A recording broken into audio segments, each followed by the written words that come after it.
Ngasi nungdwar phongkhiba kangleipaki mairagi pausedagi maruoiba pau khara khangatjaraga miyamda khulo tamjige Kuki metal singna kangchup singda kadangband chikpa mapham kayada bom amadi nongmei kapsinduna akanba maungda landarakhre harau thelda kuki metal singi kem oiduna khusu khula kya paichinduna leire jiban Election Commission of India ECI na taragani 5 suba Lok Sabha mikha pangthoknabagi matam lauthokhibaga loina Kuki metal singna maitai khul kayada nongmei kapsinduna landarakpa adu matam khara lepluruba matungda ngarang numidang pung 7:40 taba matamda Imphal West District ki manung chana kangchup singda kadangband part 1-2 kauktruk maning Bethel Harautel sangsang mulai amadi lairon phayang na chingba khul singda Kuki metal singna bom amadi nongmei kapsinduna akanma maungda landarakhre Loidana Sport University ki maning thangbada leiriba Harautel Kuki khul asida hauji Kuki ralop khara gi maru eba luchingba miyoi sing thomjinduna laibatat natana bom amadi afaba makhal ki khulai kaya paichinduna thangnana leiriba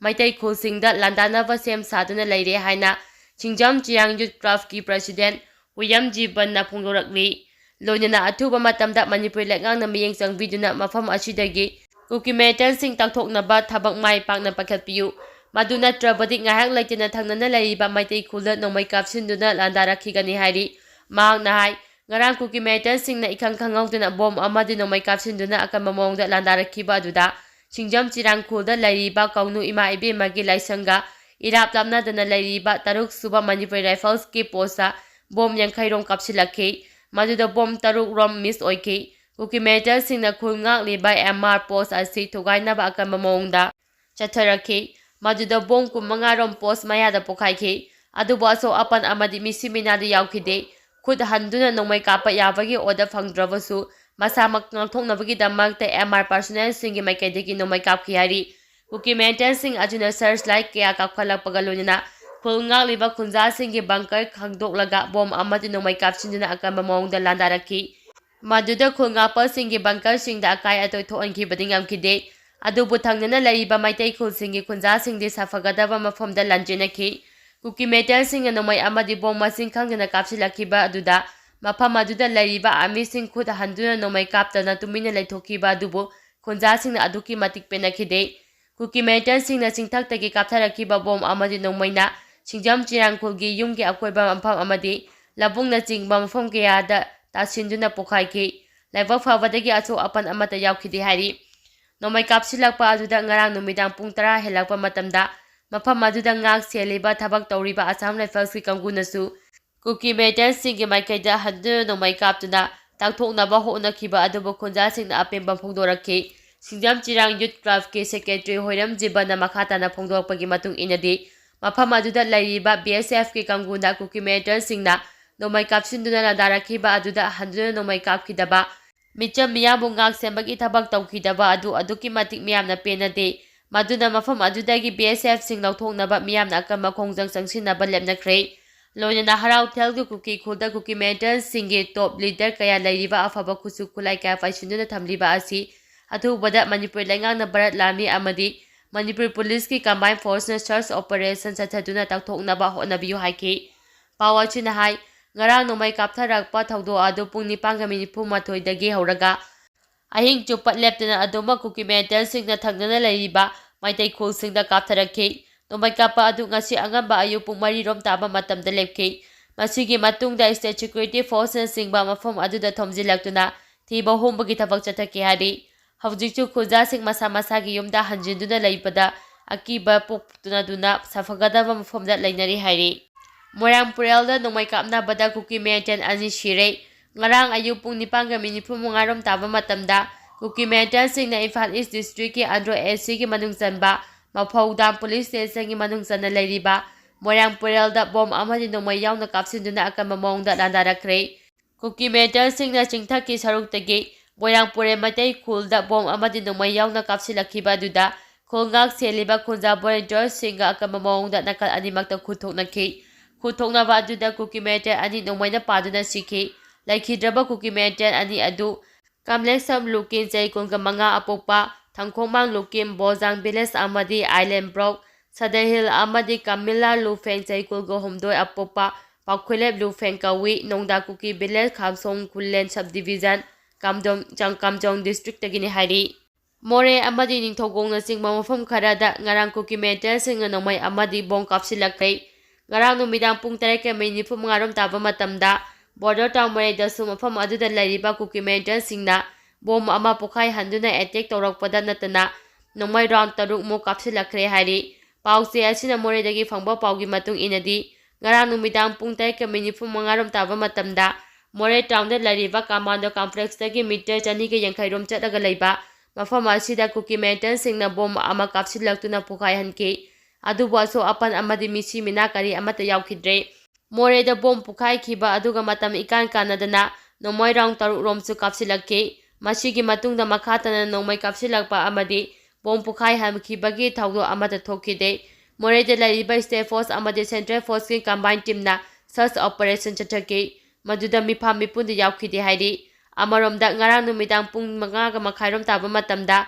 Churachandpur district ke Hautat range Raimanai Maikairomdagi Ningthokong Kha Khunau water supply romda Kuki militantsingna Nongmei round kayamaru kapsiduna randarakre water supply lairiba mafam asida IRB kanguna ngaksembagi thabak haujik chathaduna lairibani loinana makhatana Kuki militantsingna Nongmei kapsilakkhidre hairi hariba mafam asiga ikan kanadana ngarang numidang pung 3 taba matamda Bisnupur district ke Trong Raubi amadi Thingdungai maningge Chingsang paringdagi Nongmei round khara thangnana lairiba maitai khulsingda kaptharakki maduda aso apat yaukhide adubu khunja kharadi mepainaduna lanjenaba yauki hairi More police dagi phangba paugi matung inadi haujik Moreda mahusagi phibamda hanjilakpa haure pamdaba hingsagi thawdo amata thoktre Moreda lairiba state security force ki kanguna ngaksembagi akamba thabak chathari Moredagi lanjena khraba maitaising amadi Kuki sing masa-masagi mayumda hanjin-handuna mahusagi punsida laitana lahenabagi thabak matam kharagi manungdadi soidana ngamlagani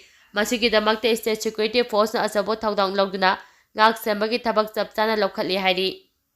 thiba khangduna lairiba bonigi mamana CM gi geta mai thaduna sijagani haina lawthokre Manipurda thokliba sathiraba kanglu aniki tha 13 helaba irang asigi manu haibadi mabang sei 2019 gi April 3 tagi haujik phawba Thibak khangduna lairakliba ningthokongdagi bonigi apopi mamana mahaki masabu hinglibra siribra haiba haujik phawba khangandana Manipur langang lairiba ngasi phawba langaki maikaidagi wahi amata haibidana lairiba asibu aduki matik pendaba phongdoktuna mahak hingba pamdre maduna machanupada hondoklamliba pikliba chahi aniromda ngairiba masuga loinina chief minister gi bangro mamangda thaw haijinduna mai thadana sijanaba phirep laure hana phongdokre Haujik phawba sirabra hinglibra haiba khangduna lairiba bonigi apopi mamana social media da Manipur miyam khangna thadorakpa video footage ki matung inadi mahaki mamau nupina laikhidraba machanupa bonigi saru mache amata oirabasu phangabiyo haina kaptuna Manipur lengak ki mafamda kayarang hanna haijaba adu karisu kanaba phangdre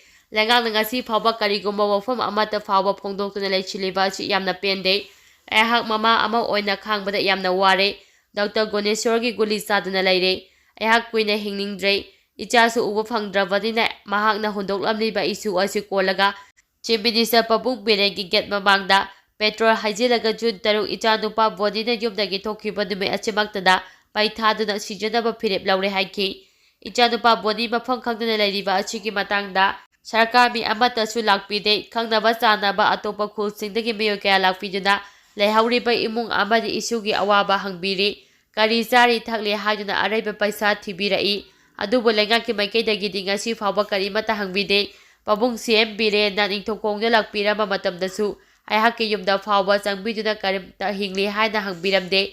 icha ahumgi damakta yamna wana yumka ahum saba haujabane adubu ngasi phawba loisimba ngamdre maduna pikleba isuga loinana CM gi bangroda mai tharaga sijagani